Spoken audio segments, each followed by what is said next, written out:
You mentioned a little bit about it, your love for film. And I want to go into segueing a bit. We'll get back into college and on-field stuff, but segueing a bit to now this love of on-camera content and things like that. It started with the film sessions, right? And you're kind of uh decompressing things and putting it into one thing that people like me can actually understand it.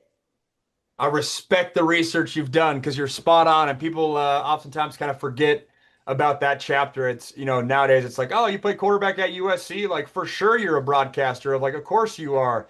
But in those early days, it was, yeah, the fall of 2018. I was trying to rehab my shoulder and give one last run to pro football. But then in the afternoons, I'd film those YouTube videos, and that's when Dan Orlovsky's career had just taken off the year before, where he was doing breakdowns like in his basement on Twitter at the time.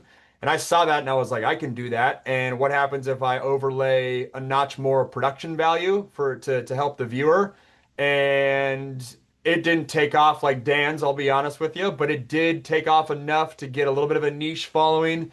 And then that was kind of my foot in the door for getting on radio shows here and there within like West Coast Pac-12 football, that's what I was breaking down.